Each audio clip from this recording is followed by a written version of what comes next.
Hello and welcome to All About Community. My. What a difference a day will make. Since we were last here, so much has happened. I'm talking about whether you've heard about it or not. And those of you who have not heard about it, I don't know where you've been. I'm talking about coronavirus. Coronavirus has been ravishing not only this nation, but the whole world. We're going to talk about that today, as well as many other issues concerning our black community, and especially concerning our community. All about community. Congratulations, Bishop Jackson. You are my first guest concerning this epidemic that we're going through. And it is an epidemic. There's a movie that was put out in 2011 called Contagious, which showed how this happened. Can you believe it? It showed exactly how this happened. And today we will not only talk about the epidemic that's going on, we're going to talk about a lot of things, including your campaign for the Oakland City Council. Welcome, Bishop Bob Jackson, Axel Gospel Church of God in Christ, Oakland, California. Welcome to All About Community. Thank you, Bob Harris. Thank you, sir. Now, how was that for an introduction? It was just fantastic. Thank you, sir, as usual. Thank you very much for having me here. I appreciate it. Tell us, how do you feel about what's going on now, this epidemic? Well, we never thought this would happen, but it did happen. Yeah, I'm kind of an evidence man. I like the evidence. I mean, people talk about a lot of stuff, but my thing is show me the Carfax. You know, I love that commercial about the Carfax. I mean, after you've talked about the car and how beautiful is it, all of that and all it is, show me the facts concerning that car. Does it have a motor? What are the facts? Does it have a tire? Well, the fact is, when you look at the disparities with this disease, you have to stop and wonder, because the majority of the people, it seems, that are dying from this disease is actually elderly people. That is true. And black people. Especially black people. Especially black people. So you almost want to wonder a little bit, if you're like me. You want to that's why these people are clamoring to go back to work, other people, because they're saying, wait a minute, it's just the old people dying from it, and the black people, for the most part, dying from it. So we're pretty safe. Let's go back to work. Let us go back to work, and let us, continue with our money making and whatever else and so forth, since it's only those people. And it's almost like, maybe we don't count. Maybe elderly people don't count. Maybe black people don't count. I mean, do we really count? Well, it just depends on who you're talking to. Is that right? So, I mean, when you look at, and then somebody said, well, it's because black people have so many diseases. I mean, they have congestive heart failure. They have diabetes. They have, of course, obesity is a big killer in the black community. Hypertension, and they go down a list of things that say, well, that's why they're vulnerable to this coronavirus, because of the diseases that they've been known for way before Corona came around. So I don't know if any of that's true, but I just know that when it comes down to the effects of this thing and how it's spreading, I'm really concerned about it. Well, let's assume that it is true. The question becomes then, why do we have these diseases in the first place? Maybe, not just maybe, it is because of a lack of access to health care in America. Well, and who is responsible for that? Well, you would People think, can't afford to go to a doctor. Who is responsible for that? Well, I think that's what Obamacare was all about. And Absolutely. Obamacare was trying to say, it's a right for all Americans to have health care. You know what I'm saying? So rolling out there. But as soon as the other president came in, President Trump, he decided that Obamacare wasn't what we needed, and that we need to go back to the way it's been, where the rich and the famous could get. Tell us why, Bishop. Because the rich and famous then can get the health care, and then the ones that are poor and elderly cannot. So therefore, there's another way of discriminating against elderly people and against minorities. So when a virus such as this comes along, it will find what? It will find that those who have not had access to health care are susceptible to it. Absolutely. Isn't that right? Absolutely true. So, but this is something before COVID-19 came. This was already happening in the black community. When you look at the health, the disparities in health, and the ability to get the kind of help that you need, the help coverage. First of all, because nowadays going to the hospital, going to the doctor, is very expensive. You know what I mean? And that's so, an understatement. I mean, and so without some type of health insurance or anything like that, you're almost doomed to be in trouble. Absolutely. What can we do about it?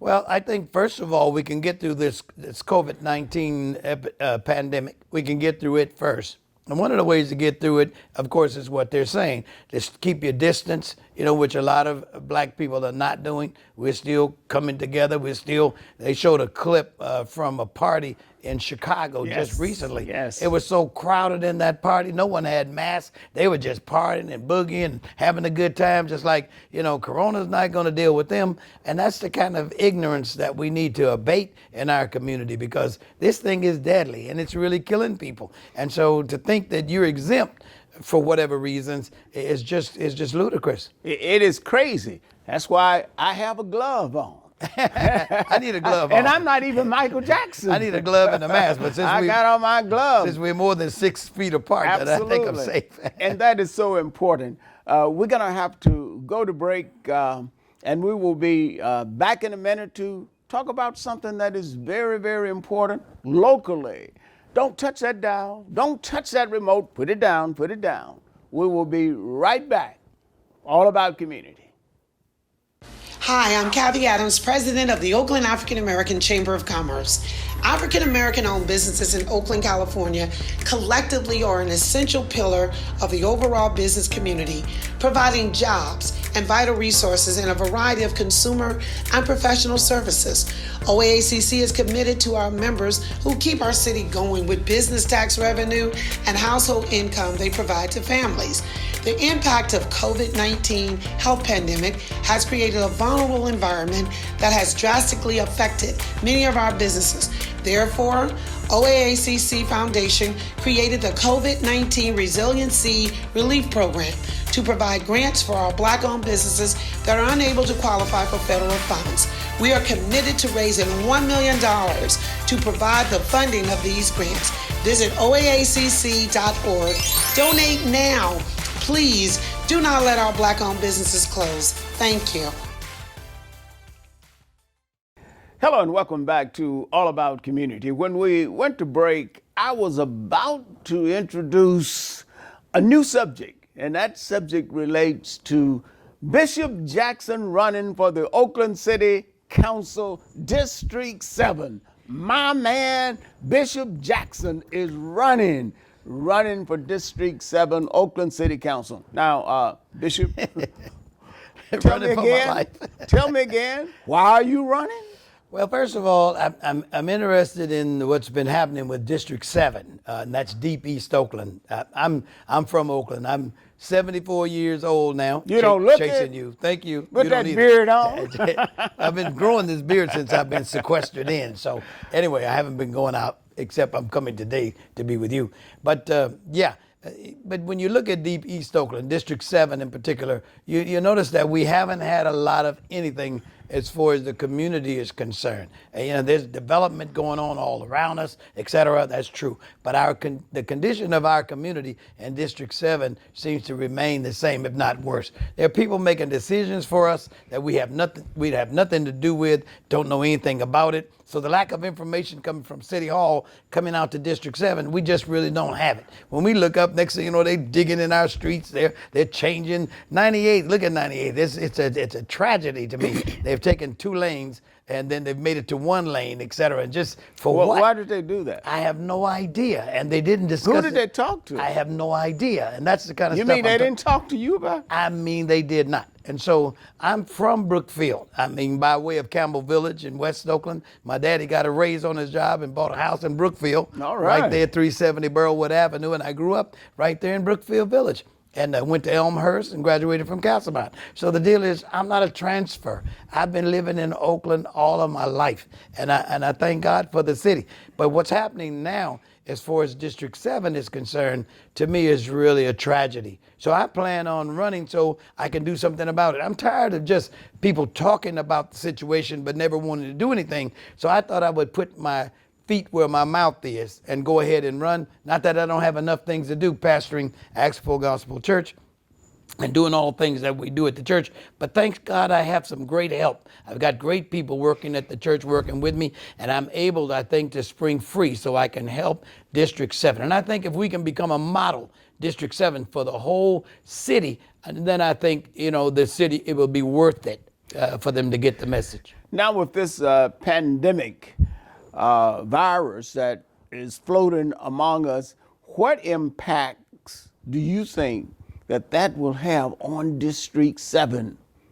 Well, I think, first of all, again, we talked about the health disparities. So we can be able to raise those issues, and I would be certainly glad to raise those issues as to how we begin to correct those disparities we just did a thing with Clinica de la Raza to bring a clinic in, because we have a new development coming in across the street from our development at 94th and International. We're now putting in a 55-unit affordable housing complex there, right across the street from the one we've already done. Only it's going to have a Clinical de la Raza because of the disparities there with the healthcare even for the Latino community. And we also have Roots already up there off of 100th Avenue, and they're doing a great job. So advocating for health and working with trying to get better groceries. But I'm dealing with the farmers down south. They're talking about the produce and stuff that they can provide, for the city. Fresh produce, not that stuff you get at the corner store. Our kids go to pass a test in kindergarten, and then they ask them, what color is the banana? And our kids say brown or yellow with brown spots. You know what I'm saying? Because by the time we get it, the banana in our community, it's already turned brown, or it's got those brown spots all in it. Absolutely. When they don't understand that a banana's yellow. So that's because our produce and all of the foods that we're getting almost are inferior by the time we get them. So I want to change all of that as well. And then the potholes, and then the dumping, and then and so on and so on and so on. Now, what are you going to do about potholes? I'm going to get them filled. That's what I'm going to do. And I know some people, okay? after pastoring this church for 36 years and being in this city for 74 years totally, I know some people in the city. And because of my connections that I have, I think I can get things done. I'm tired of people that's talking about what they're going to do. I want to talk about what I've already done and I've already been able to do. And so these potholes and things like that, we will take care of them. Also, those abandoned cars that are being stripped right on our street, we're going to take care of that too.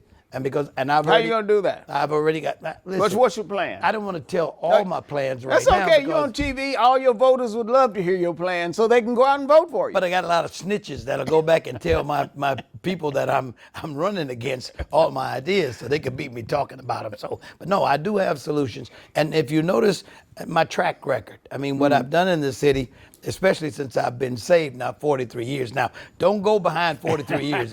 If you go further than 43 years, you'll find a mad guy on a motorcycle doing crazy stuff. And don't fade to black right now, Matthew, because crazy stuff. But thanks be to the Lord Jesus Christ for saving my life and giving me a brand new lease on life.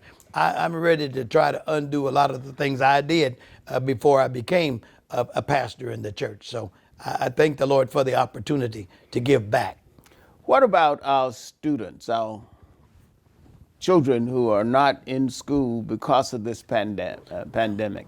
Yes, well, we found out that a lot of our kids, in District 7 and District 6 didn't have those iPads. They didn't have the tablets in order to take home so they could get further instruction while school was out because of COVID. They didn't even have and they didn't have Wi-Fi at their homes. It was just a shame. We work with Frick all the time, and we work with Elmhurst. And a lot of the students, middle school students, didn't have the tablets to take home, so they couldn't stay in with what was going on with the lessons because teachers were teaching the lessons online, but if you didn't have a tablet and you didn't have Wi-Fi in your home, then you couldn't get the information and you couldn't get it. So thank God for Google and for some of the other groups that have supplied tablets and also have supplied us with the information to get Wi-Fi for those homes. We're able to do it, but it's been a slow process. We should have had that all the time. And so I think the school, OUSD, need to work closer with the city in educating our children, and that's what I want to bring to the table. And I tell you, that educational aspect is so critical, because if our students don't have access to the best of education, they will never be able to compete in this global economy. You're absolutely correct. Don't go away. Don't touch that remote. We will be right back. All About Community. Hi, we're Minuteman Press Oakland in downtown Oakland at 2406 Webster. We're your local printer. We help your business grow. We provide flyers, business cards, direct mail, any product that you need to promote your business, we have it. And remember, at Minuteman Press, no job is too small and no job is too big. Come by, stop at our shop at 24th and Webster, right behind the YMCA in downtown Oakland. Hello and welcome back to All About Community. When we went to break, we were talking about education, and of course I am talking with Bishop Bob Jackson, Axel Gospel Church candidate for the Oakland City Council. We were talking about education, and you were specifically talking about access to Google and other devices that people have for remote learning and the lack of that. And you were talking about the fact that I guess some people had been given access to certain equipment. Is that correct? Well, yes. We didn't have it, the coverage that we should have had, and I don't know why OUSD didn't do a survey to make sure that all of the kids had an opportunity to have tablets so they could take home, do online instruction. So this coronavirus, when it hit to close the schools, just like all the rest of these schools outside of this Bay Area, outside of Oakland, they have their tablets. Teachers are still teaching online to their students. And a lot of the charter schools are doing the same thing. But it seems like our kids in OUSD and in our community, they didn't have the tablets. They don't have Wi-Fi, so they couldn't have it. So Google had come up, and I think one of the other groups that's with the internet access, I'm not sure if I think it's Comcast, I'm not really sure, but they've come up with helping now those students. But look how late it is. Yeah.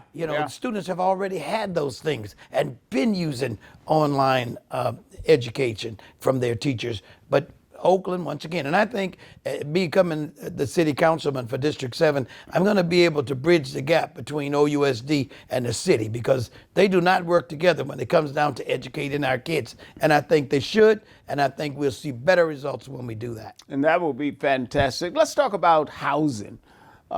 Is there much of a housing problem in the district here that you would like to address? Yeah, the biggest problem we have, of course, is the inflation of those houses. I remember when my daddy bought that house in Brookfield Village, I think he paid about $7,000 for it, at 370 Burlwood. And when we sold it, he sold it for $10,000.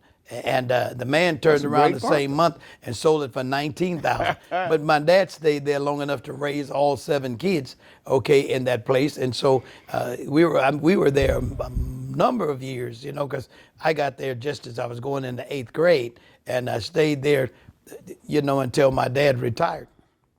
And then he sold it. That same house today is worth $350,000 on the market. Wow. And that's what I say. My dad said, these places will never be worth anything in Brookfield.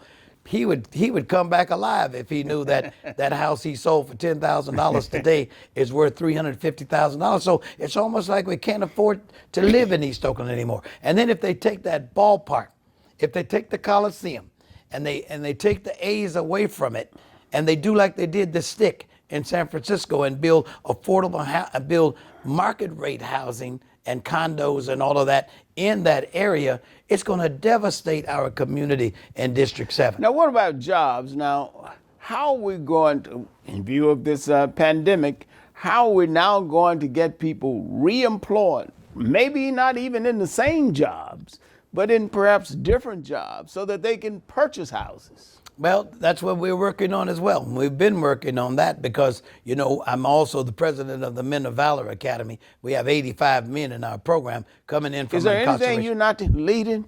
No, well, you lead everything. but That's why you should be elected. my point is saying that is because I'm tired of people talking about what we need to do. I'm the kind of guy that like to roll up my sleeves and say, okay, what can I do? I don't want people dealing with me that just want to talk and complain about the.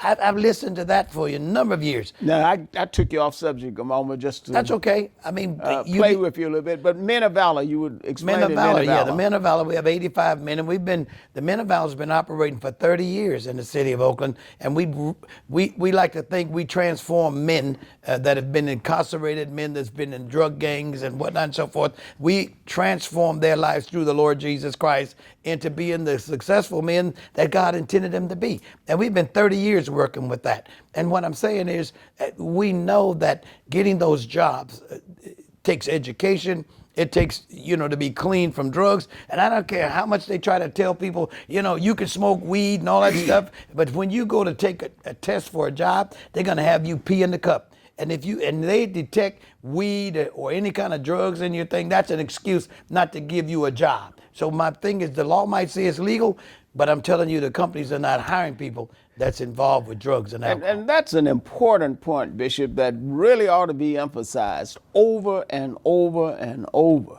Because if they detect any substance of that nature, they're not going to hire you. Forget it. You can forget the job. So we are working on them getting more jobs. I'm working with Bart right now because Bart has a lot of jobs that's coming through. And we're on. Listen, we're supposed to be right about now, the black community in Oakland's around 23% of the population. But when you go to these jobs, you don't see 23% of black people on those jobs. Why? Well, because they feel like they don't have to do that. Because there's nobody putting pressure on them. There's nobody raising the issue that if it's 23% diversity, African Americans in the city of Oakland, then on your job, your company should have 23% African Americans working for it. The A's ought to have 23%. The Clorox ought to have 23%. Every major company across Oakland should have the same amount. Since our mayor always liked to say, we're such a diverse city. We're really a diverse city. But we won't be, not for long, if we don't get these businesses and these companies to hire our people and make sure. We don't have affirmative action, remember? They took care of affirmative action. Proposition 209, but guess what? Yeah. There is a measure that's going to be on the ballot. There's an appeal that's going to be on To the ballot. repeal it. And we're working on that right now because Good. affirmative action meant that they had to hire, black people on those jobs to represent the black community, because other than that, those people will hire the people they want, which look like them for the most part, and they will walk right over the black community and will not give them those jobs. Even if they're qualified, they wouldn't give them the job. And there's no law or nothing to make them do that. So what we have to do is come back and say, no, we won't patronize your job. I mean, it's almost like what Martin Luther King did with the bus company. We won't ride your buses. You're going to treat us like that? You're going to have us way in the Rosa back Parks. and whatnot? Rosa Parks. That's right. I love her today because she started a movement. She did something about it. They said, no, you go to the back. She said, no, I'm sitting up here. You know what I'm saying? And that started something, what we call a black revolution there for a moment. And you're going to start a black revolution right here in District 7 of the Oakland City Council. Is that right? Well, and we're going to make a big difference. We do have to go to break. Don't touch that remote. We will be right back with Bishop Bob Jackson, Acts Full Gospel Church. Hi, I'm Kathy Adams, president of the Oakland African American Chamber of Commerce. As the impact of COVID-19 grows, OAACC believes it is important that the African American community hears directly from us in regards to mitigation efforts you may enact to reduce the risk to your family and loved ones. Recent data reveals African Americans are dying from COVID-19 at disproportionate rates than other groups. Experts cite diabetes, hypertension, heart disease, and lung disease as factors. It is imperative that we institute safeguard measures listed on the OAACC website. We will be conducting virtual forums with African American experts sharing how we must conduct ourselves during this pandemic. OAACC has taken up the mantle to be caretakers for our community. Visit us at oaacc.org. Hello and welcome back to All About Community. When we went to break, we were talking with Bishop Bob Jackson, Axel Gospel Church, right here in Oakland, California. He is not only an outstanding bishop, but he is a candidate for the Oakland City Council District 7. Bishop, could you give us a little bit more information on the importance of getting out to vote, what it's going to take to get you elected to the city council? What do you need besides money? I'm glad you brought that up, Bob, because we need to get black people, African American people in particular, to register to vote. So if you haven't registered to vote, please, I'll do the James Brown. Please register to vote. Register to vote, and then when you register, ask for an absentee ballot. So that way you can vote even before election time. You make sure you can just drop it in the mail, and it's so convenient for us with an absentee ballot. And I know that'll help you. Instead of worrying about going to the polls, all you have to do is fill out that ballot, that absentee ballot, and mail it back in, and you've done your job. I believe this election is very important, not just for me running for District 7, but also for the President of the United States of America. I think people take us so much for granted, that we're going to vote a certain way because we've been Democrats all our life. We don't know why we're Democrats. We just know Big Mama was Democrat and somebody else, Uncle Joe, was Democrat. My point of saying is it's time now to vet these people that's running for office, try to check them out, see what are you going to do for the African American community? What are you going to do for us? Our vote should not be free. And I want to encourage you, if you're African American, if you're a minority, register to vote. Ask for an absentee ballot, and then check out each individual that's running to be sure that they have your interest in their heart before you give them a vote. Now, what about people who have been incarcerated? They too have right to vote. Is that correct, Bishop? And yes, sir. And a lot of them can vote. Can register Absolutely. To vote. That old thing about you can't vote because you've been incarcerated is not true. That is true. You can vote. So please check into that, because I need your vote, and I'm asking for your vote for District 7. I'm really asking for your vote. Jackson for East Oakland. Bob Jackson, that's when you see my name on there, it's actually my formal name. My formal name, Robert Jackson. Everybody calls me Bishop Bob or just plain Bob. But I'm Robert Jackson on the ballot. And so please vote for me, District 7, so we can turn our district around, our community around. Now, Thank you, Bob. What do you see as perhaps your top priority as a candidate for District 7? Right now, my top priority is getting elected. That's my top priority. And after you get elected, then what? And then I'm going to go to work. I'm going to roll up my sleeves and hit the ground running. Like I said, I'm already involved in a number of things. Cleanup of the city. I'm already working with. Let's talk about cleaning up the city for a minute. Yeah. How do you intend to do? It's a big city. Now, the Men of Valor have been instrumental in cleaning the city. We've been working with that for a number. Working also with AB&I Foundry. Working also with Bill Crottinger over there with the Argent Materials. We've got a task force that's going out cleaning up these cities. The city's not cleaning up the city. So I thank God for. Why not? Why? I mean, it's crazy. Well, they say we it's pay taxes. They say it's don't we? overwhelming. They say it's overwhelming. They say it's overwhelming. So they do nothing. So huh? they say, well, as soon as we clean it up, the next day it's all back again. So might as well just leave it out there. That's kind of the attitude that That's I'm crazy. seeing. But they're getting paid to do it. You know what I'm saying? So I thank God for, again, Argent Materials. Thank God for AB&I Foundry working along with Men of Valor and others. There's Ken Houston out there with a bunch of people doing cleanup as well, cleaning up our city. And that's what we need to do. That's what it's going to take. It's going to take the community to do that. Isn't this program all about community? It is all about community, and that is why we always welcome Bishop Bob Jackson, candidate for the Oakland City Council District 7. Thank you very much, Bishop. Thank you, sir. It has been great having you here, and don't touch that dial. Don't go away. We will be back with another guest. Thank you very much for joining us. Hi, we're Minuteman Press Oakland in downtown Oakland at 2406 Webster. We're your local printer. We help your business grow. We provide flyers, business cards, direct mail, any product that you need to promote your business, we have it. And remember, at Minuteman Press, no job is too small and no job is too big. Come by, stop at our shop at 24th and Webster, right behind the YMCA in downtown Oakland. Hello and welcome back to All About Community. I am absolutely delighted to have as my second guest today, Leon Gilmore of the Black Contractors. Actually, he is the Chief Executive Officer of Steps in Ladders. Explain that. So it's, well, one, thank you for having me on the show.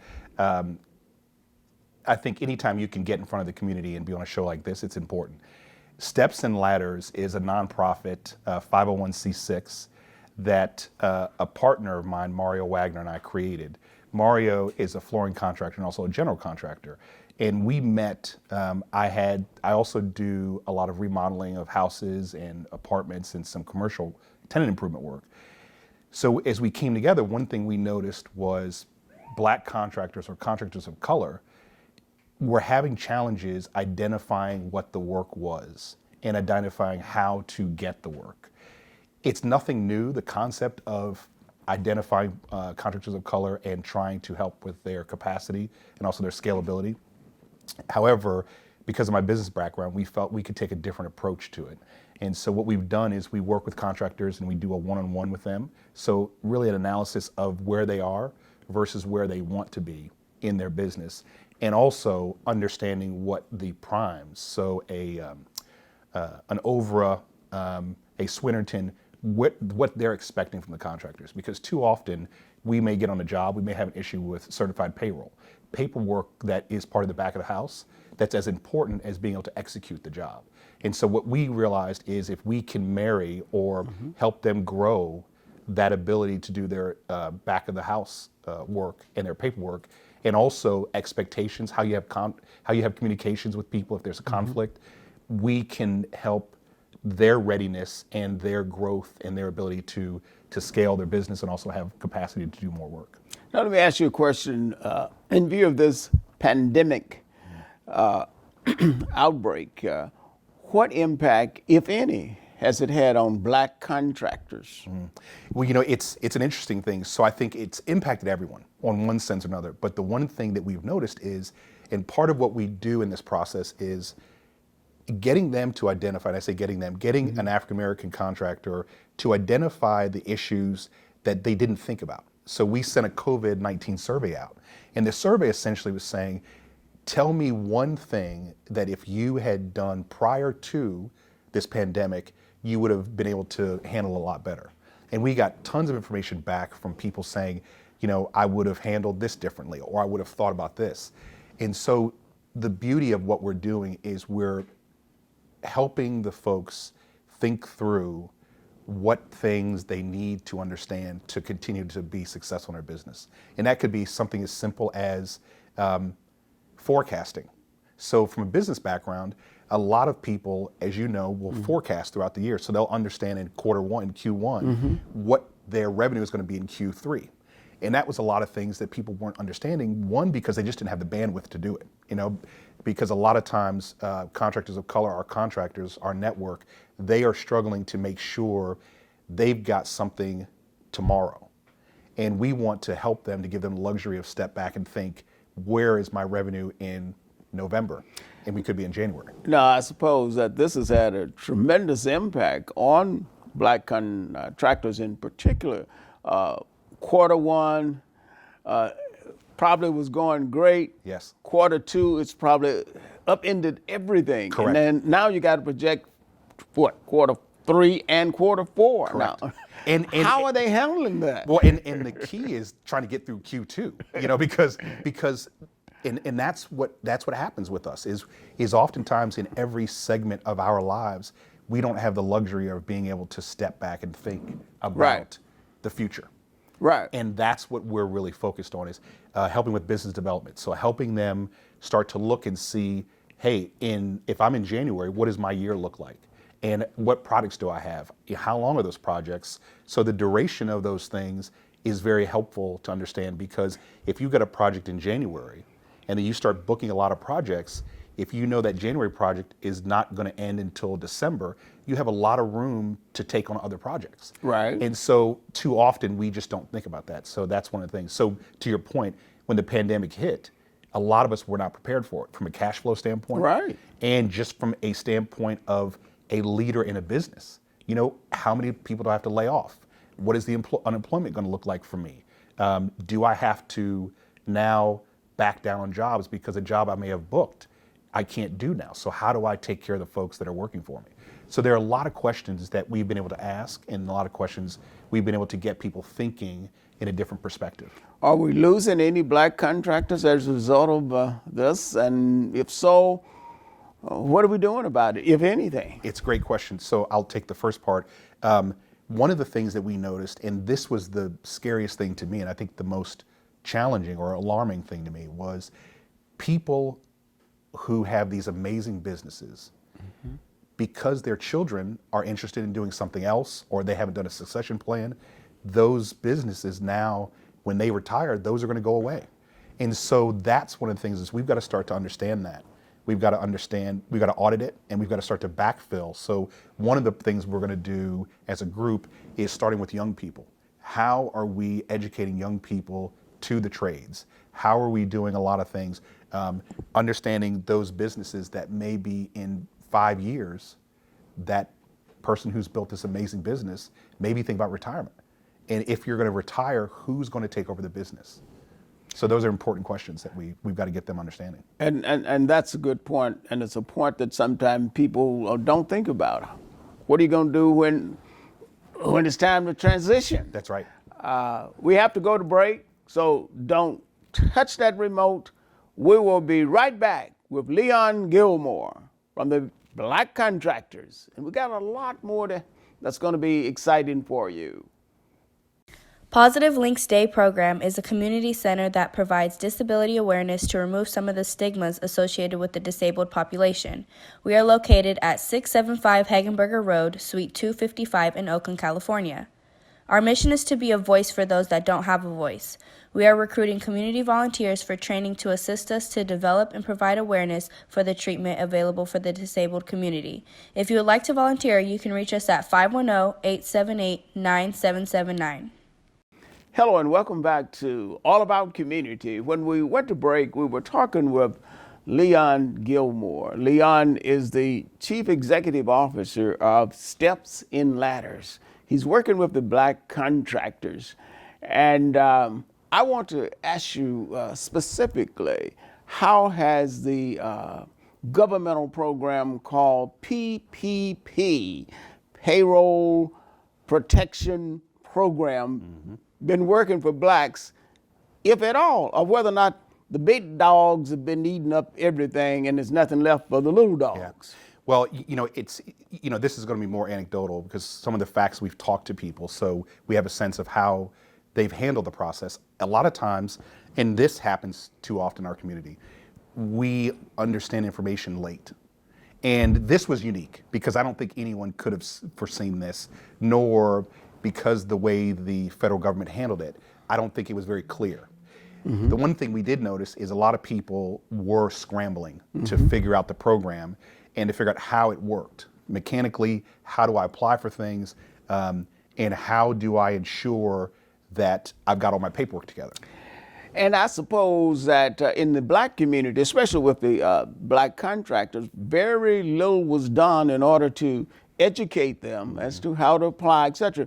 Whereas in the big boys, they already knew how the game was going to be run, and they was just sitting waiting. And in the larger, the generals like a Turner, like those larger companies, they've got a whole department that can just focus on that. So one of the things, and as we continue to grow as a business, so as Steps and Ladders Incorporated starts to continue to grow, that's one of the things we are going to ensure that we have is that back of the house to be able to handle issues like this. So as a network, there will be memberships, and those members will have access to back of the house business stuff. But tell us a little bit Yeah. more about the Steps and Ladders program, how it's going to operate, and some of the things that it's going to do. Yeah. So we were fortunate. We have a ton of mentors, from the Len Turners to the Michael Baines, people who have been in the business for a long time. And they have seen the pitfalls. They've seen the good and they've seen the bad. And fortunately, they've been generous with their time talking to us about what the needs are. So from that standpoint, we have a good sense. And then a younger council member like Lauren Taylor, he is so in tune with what is happening from a business standpoint. He's a great resource. So Steps and Ladders is designed to, at its core, be a business advocacy group for contractors of color. And within that, there are different areas that we want to impact. And there are different ways that we're going to impact, creating different platforms for them to be involved. One of the people who has been a tremendous mentor from the county side, both Nate Miley, Supervisor Miley, and also Supervisor Carson. As you know, because this is your peer group, they have been so involved in ensuring that people of color have an opportunity and have a chance. And so their offices were very important in sending that information out about the PPP program and ensuring that people understood how to do it. So we've been fortunate from the standpoint of the folks that have been around us and mentored us have been really good. But I think to your point, at its core, that's one of the things that we have got to understand as a people, as a group of businessmen and women, how things happen. And one of the things is simple as not having your taxes together. So there are people in our community that just don't have their taxes right. So it's hard for them. They can't apply for a PP program because you can't produce the taxes. So there's a lot. And that was an important aspect of it. It was wasn't very it? important. And it's also a very important part of how we do our bonding and getting the ability to bond on contracts. The team at Meriwether and Williams, Ingrid and Bernita, have been tremendous partners. So we've been fortunate in that standpoint because I believe people see our ability to come at it from a business standpoint and also coupled with the ability to have the experience of a contractor as part of that team. So. Now, do you offer business advice to beginning contractors so that they will understand the importance of accounting, importance of having legal advice, et cetera? Yes. Rather- And one of the things that we are doing is we do a one-on-one. We are essentially saying, where are you now? So we meet the folks where they are, as opposed to trying to put them into a box that may not work for them, understanding where you are now versus where you want to be. And then how do you put that roadmap together? And along the way, what are the tactics that are going to get you from point A to point B? Len and Turner and his sister LaTanya have the Construction Resource Center. And there are parts of that they do there. They do a tremendous job of classes. There's a 10-week project management class that I actually took, and it's amazing. And so as we start to work together as a community, there are so many resources that these contractors, when we bring them in for a one-on-one, we can say, hey, you're at point X. You need to go to this resource. You need to go to this resource. So it's really, while we're helping them with their business, their capacity, their scale, it's also connecting the dots and understanding what's out there from a resource standpoint and being able to direct people to that. Because at a baseline, we understand what they need. Yeah, and Len Turner's office is, as a matter of fact, right up the Yeah, street. He's yeah. an outstanding young man. Yeah. He's done wonders for this particular community. Yeah. So I'm just happy to see that he is one of the people involved. Yes. And, Yep. Yeah. He's been a mentor to me, to my partner Mario.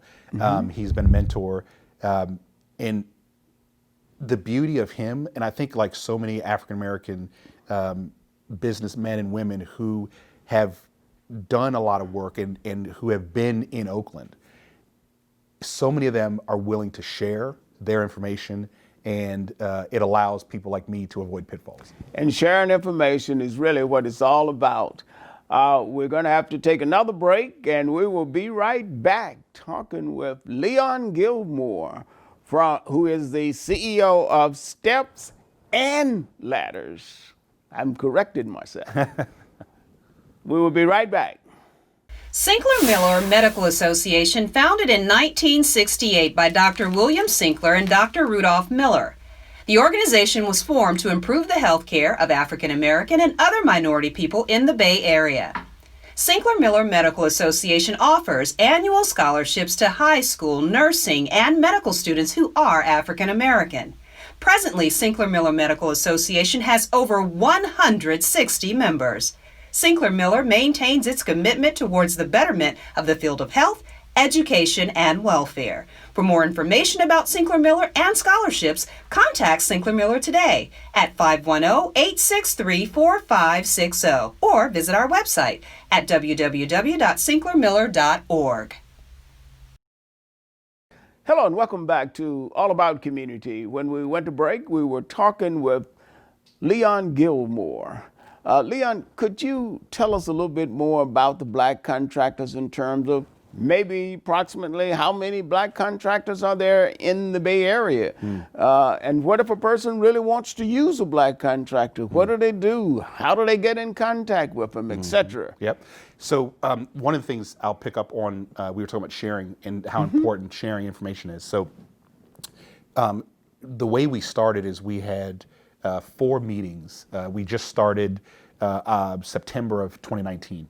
And what we did is we wanted to bring people together and just understand where everyone was. You know, what is the environment? What's the climate? And from that point, we could identify issues and then start to pick them apart. And so we had our first meeting at Everett & Jones, right by Jack London Square, because it's just such a beautiful place. Obviously the history, but people felt comfortable being able to be there and just have an open discussion. So, you know, thank you to the folks at Everett & Jones for always supporting us. And within that, we heard so much about what has been experienced. And the one thing we didn't want to do, we wanted to be separate, or not separate, we wanted to kind of build a better baseline is what we felt. So when people talked, we wanted to hear an issue, but if it was just going to be a session where people argued and just complained, you know, hey, let's put a pin in that and let's start to talk about, if you've got an issue, how do we resolve it? And is the issue something that is universal to people? And if it's universal and it's not getting solved, then that is one of the things we probably need to put on our plate to do. So within that, one of the things we understood is there's so much money or so much opportunity in just the city of Oakland. If you think about the city of Oakland, you think about the Port of Oakland, you think about EBMUD, all of these groups have so much work, but we don't have a repository where that work can come in, or where they start to look at and say, if we need a contractor of color, we're going to go to Steps and Ladders. And we're going to say to them, hey, here's the scope of work. Who do you have in this trade?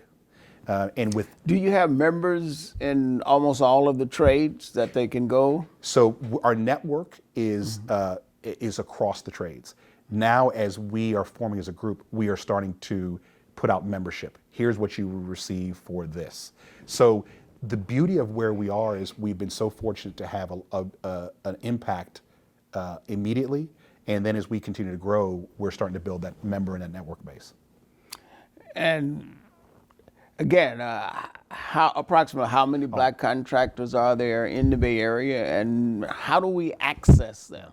So there are hundreds of contractors in the Bay Area, and that's one of the things is that we're doing is putting those folks together, because there was no central location or central repository to have all those folks. So just in our network, we have about 93 people. Oh, good. So it's a sizable network. Now, some of those folks, I'll take like an Andrea Lowe, who's the CEO of her management company. She's been in the business for a long time, but she's not a trade or a contractor. She's more on the side of building and working with the primes and with Oakland Unified School District to then start to identify folks. So she and I talk a lot, because they'll say, hey, we have a painting project.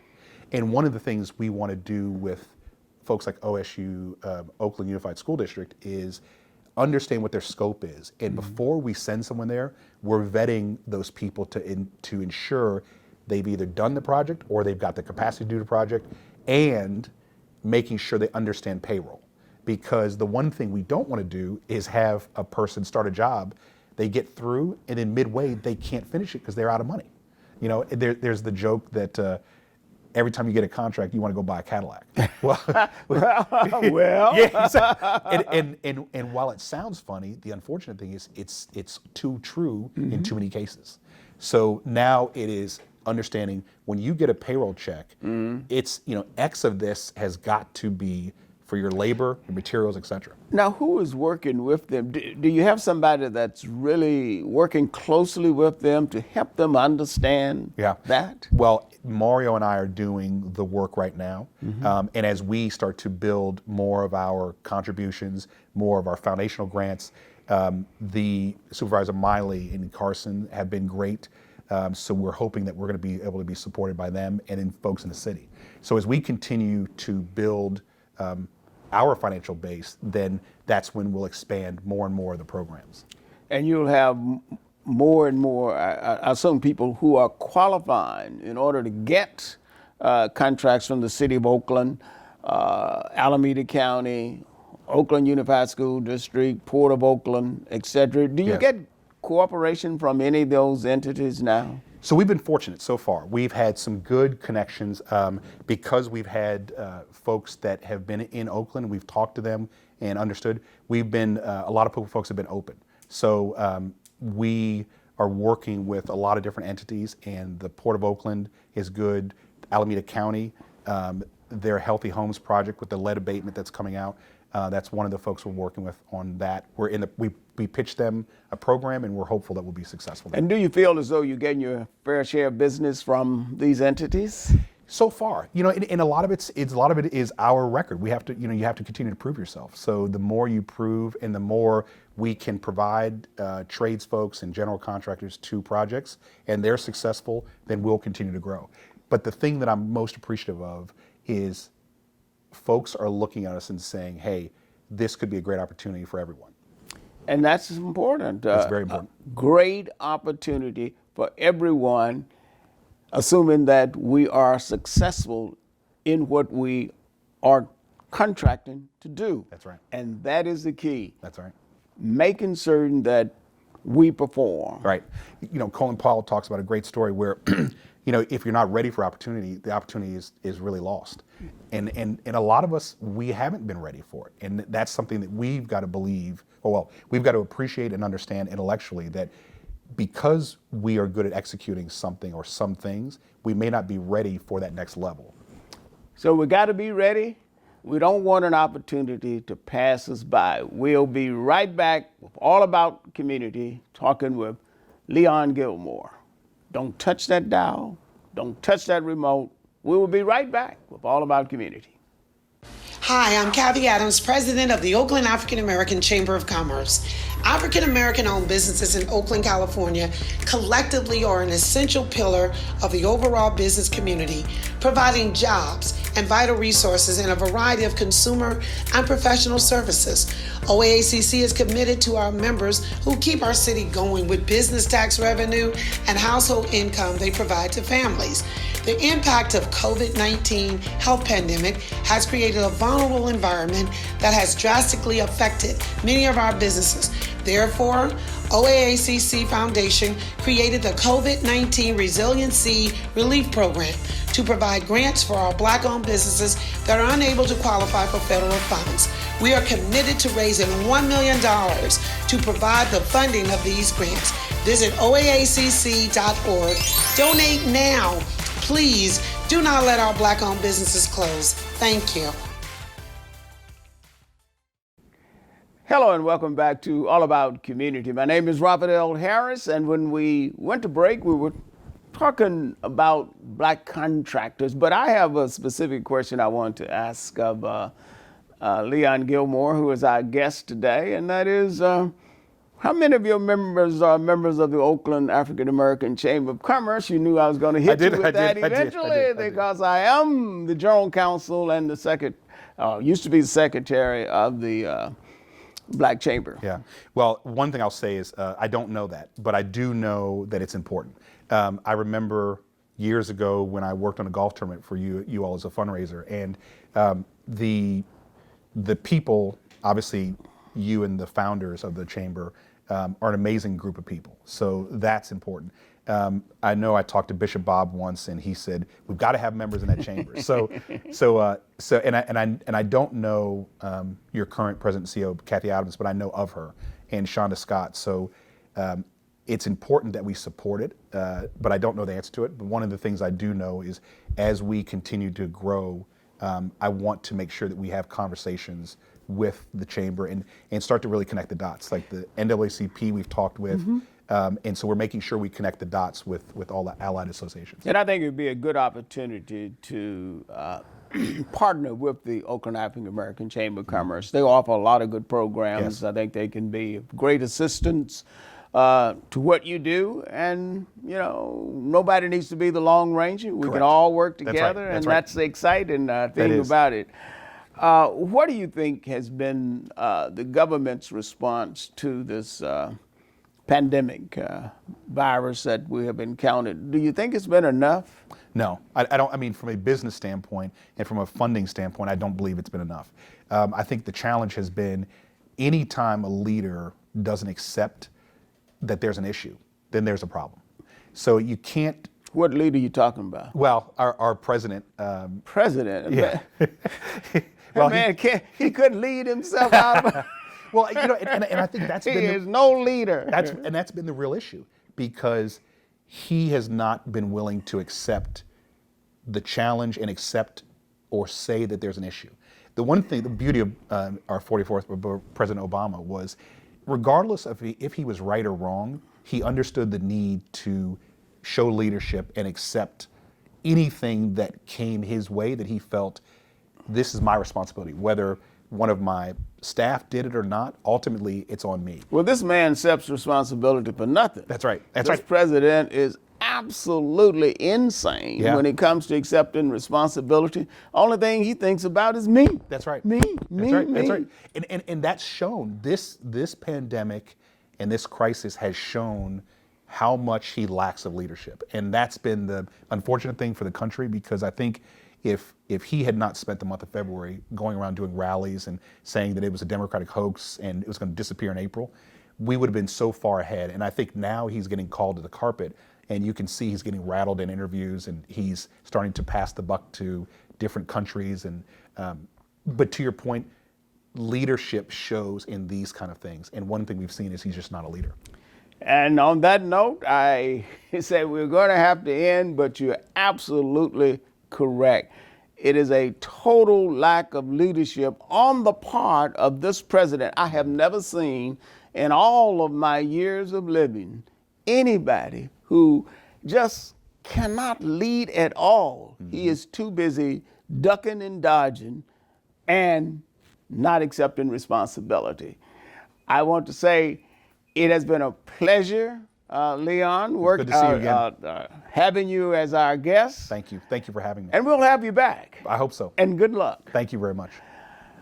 No matter what you do, when you do it, or how you do it, in the final analysis, remember, it is still going to be all about community. My name is Robert L. Harris, and thank you for joining us.